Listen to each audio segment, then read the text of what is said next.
Chapter 12. Approaching their group, they could see that the path they had been on led to a circle. 2 other paths led to the circle, but they could not see the red or blue team. Their team was standing around a sundial. "Good job, everyone," Roan said excitedly. "The instructions said we could not say or do anything to get the whole team here. Everyone had to make it on their own. The time we got here would dictate what path we would take." Squatting down to show where the shadow was, Hal grinned. "We made it. We barely made the first cutoff. We get to take path 1. Relieved to know there was a plan, they excitedly started down the path. They quickly came across their first challenge. The instructions said to reach into the velvet bag and pull out a glass ball without looking. Hal went first and pulled out a gray one. Jasp also got a gray one. Larsh got a pink one. Harma almost had her hand out of the bag when she dropped the ball back into the bag. Trying again, she was disappointed to have a clear ball. Everyone drew until the bag was empty. Roan had gone last and also had a clear ball. The teams had been made. Roan, Harma, Pete, and one of the twins were the clear team. Hal, Jasp, Grade, and Callady were the gray team. She was on the pink team, with Tide, Larsh, and the other twin. 3 trails led further into the woods. The pink trail was on the left, the gray trail was on the right, and the unmarked trail in the center. "I guess this is us," Roan said, leading his team forward. Waving to each other, the team separated into their smaller groups. She hardly knew Tide or Larsh and didn't even know the twins' name. They walked in silence. Tide was the first to speak. "I'm sorry. I don't know which sister you are." "Lyda," she answered. "Are you older or—" He continued. Lyda answered, "Younger," before he could even finish the question. That was all the conversation they had until they reached the challenge. They came to a box in a small clearing. None of them wanted to take charge. "Do you want to read the instructions, Tilly?" Tide asked. "Sure," she said as she reached down to get them. "Welcome to the first of 3 challenges. If successful, each challenge will provide you with a much-needed resource for your team. The order you choose now cannot be altered." She stopped to ensure everyone understood what had been said and continued. "1 item at a time will be released from the box. Follow your order and capture it." Asking for clarification, Larsh said, "There is something in the box that will come out, and each of us takes a turn getting whatever that is." "Yes," Tide confirmed. "But we don't know what is in the box, so it's hard to know who should go first." "And whatever order we go in on this task is the order we need to follow for each of the tasks, right?" Lyda asked. "I think so," she answered. "Anything in this box, I think any of us could capture. But I don't know what the next tasks are, so I don't know what order we should go in," Larsh said. "Plus, magic can make anything fit in that box, but when it comes out, I don't know how big it will be," Tide said, slightly worried. "One of the next tasks could be a physical challenge, like a weight challenge. There are just so many unknowns," Lyda said, confirming Tide's fears. Trying not to be spooked, she read the instructions aloud again and added, "We might not be able to complete all of the challenges, but anything we can complete gives us something. The other groups will be doing the same things, so hopefully they do what we can't complete." "I don't want to admit that I want to go first because I know I can do things, but I feel there would be a lot less pressure if I went first, in case things are really hard. Is that okay?" Lyda asked. They all nodded. "I should offer second to you, Tilly, but I think we all know you can figure things out well, and one of the tasks might be something you would be better at than me," Tide said honestly. "But one of the tasks could be something heavier than I can lift," she said, countering. "There are too many unknown factors," Larsh said simply.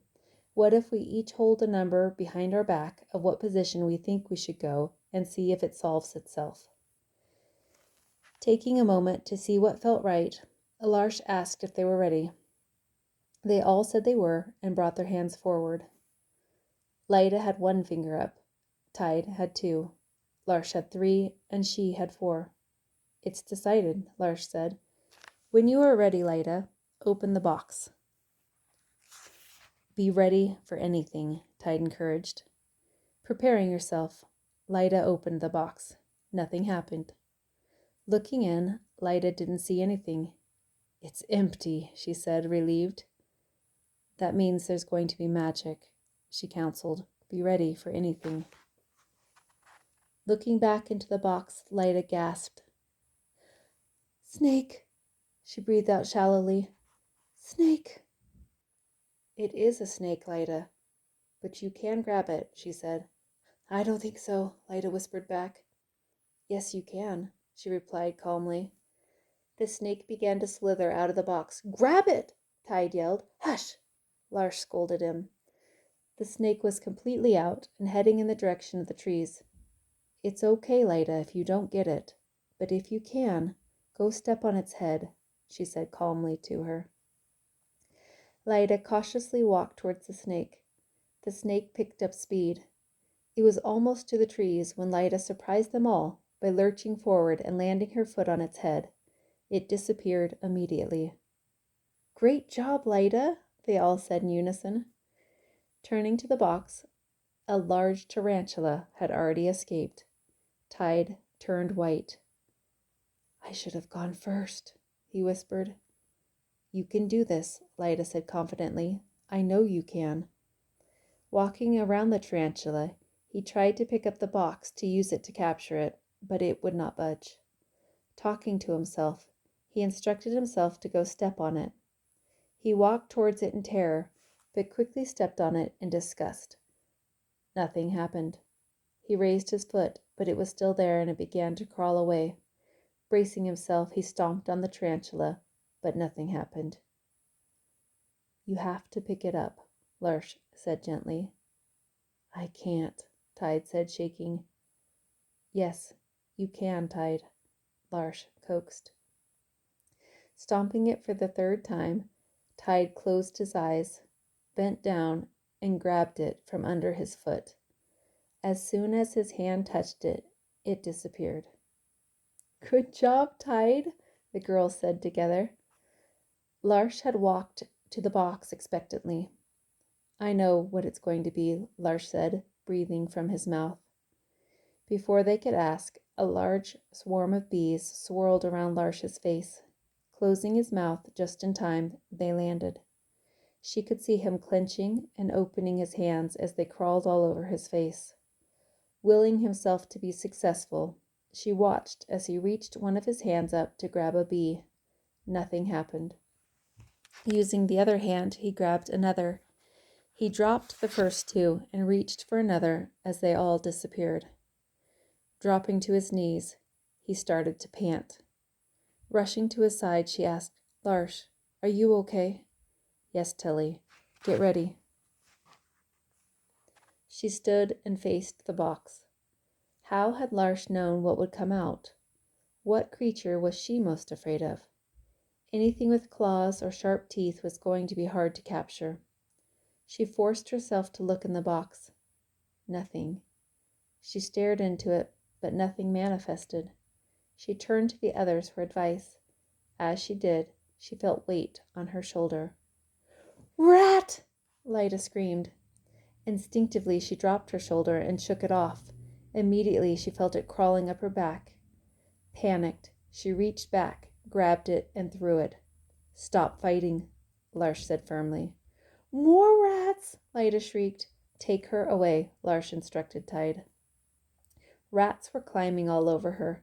She threw the one closest to her face, and another scurried over the back of her head and bit her forehead. Blood ran into her eye. You have to stop fighting, Lars commanded. Closing her eyes, she forced herself to hold perfectly still. Her mind took her back to the cellar, but instead of just hearing the rats, They were climbing up her legs and around her torso. She could feel the rats all over her.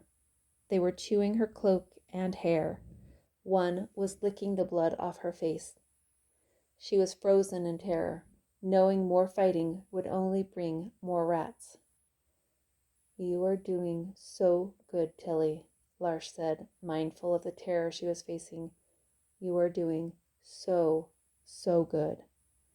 "Can you slowly hand me one of the rats?" he asked. "I think so," she said, her whole body shaking.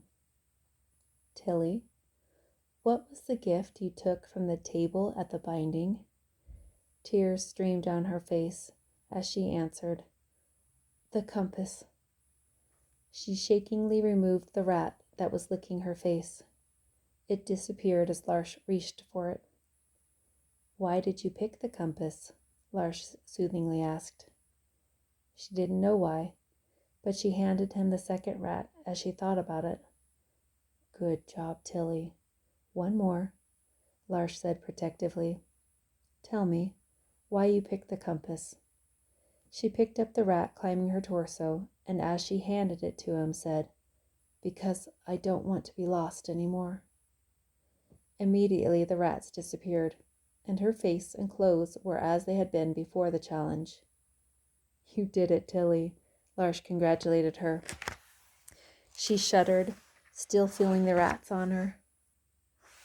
He reached for her and held her. Allowing herself to be held, she asked, "How did you know to ask me what my gift was?" "I don't know. You were shaking so bad. I was worried you wouldn't be able to get them off, and it just came to my mind." Still unsteady, she leaned her head on his shoulder. "What did you pick?" "The shield,"